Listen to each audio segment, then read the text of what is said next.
सभी का स्वागत है। आज मैं आप लोगों के लिए लेकर आई हूँ काल। काल का अर्थ होता है समय। काल शब्द जो है यह संस्कृत भाषा का शब्द है। संस्कृत भाषा में काल का विभाजन लकार के आधार पर होता है। हिंदी व्याकरण में काल जो है वह नींव रखने वाले विषयों में से एक महत्वपूर्ण विषय है। काल का अर्थ होता है समय। काल की परिभाषा हमें यह बताता है कि क्रिया के उस रूप को कहते हैं जिससे उसके कार्य के होने के समय और समय की पूर्णता या अपूर्णता का बोध होता हो, उसे काल कहा जाता है। काल कितने प्रकार के होते हैं, यह प्रश्न परीक्षा में पूछे जाते हैं।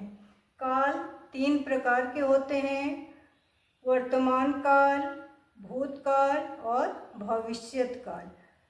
वर्तमान काल की जो परिभाषा है, यह परिभाषा यह बताता है कि क्रिया के जिस शब्द से क्रिया वर्तमान काल के क्रिया का होना वर्तमान समय में क्रिया का होना पाया जाए, उसे वर्तमान काल कहते हैं।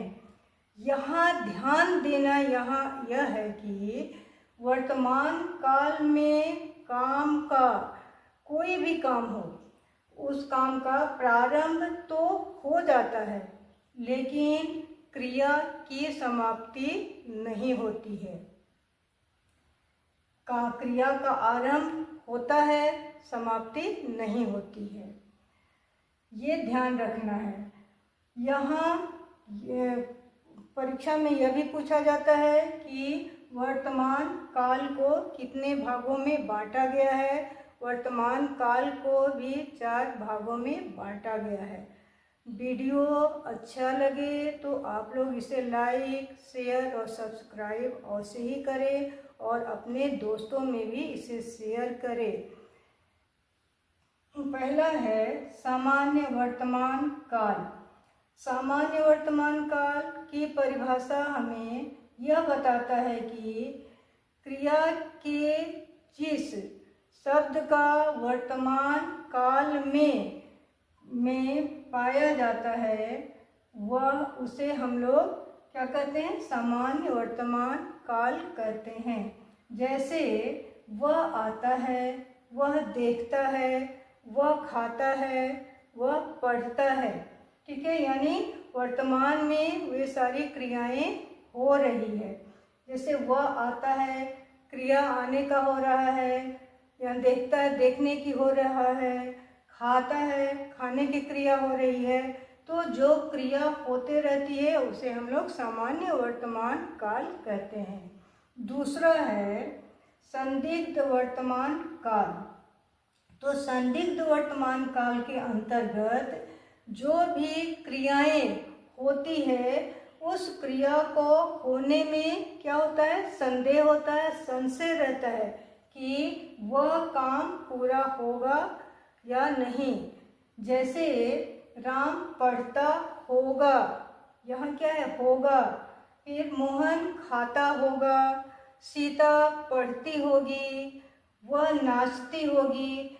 तो जहाँ पर वाक्य का पूरा होने में संशय हो, संदेह हो, उसे संदिग्ध वर्तमान काल कहा जाता है। तो यहाँ पहचान हम लोग कैसे करेंगे, तो जो भी वाक्य दिया गया रहेगा, उस वाक्य में यदि होगा, होगी शब्द लगा हुआ होगा, तो वह संदिग्ध वर्तमान काल होता है। नेक्स्ट है अपूर्ण वर्तमान काल।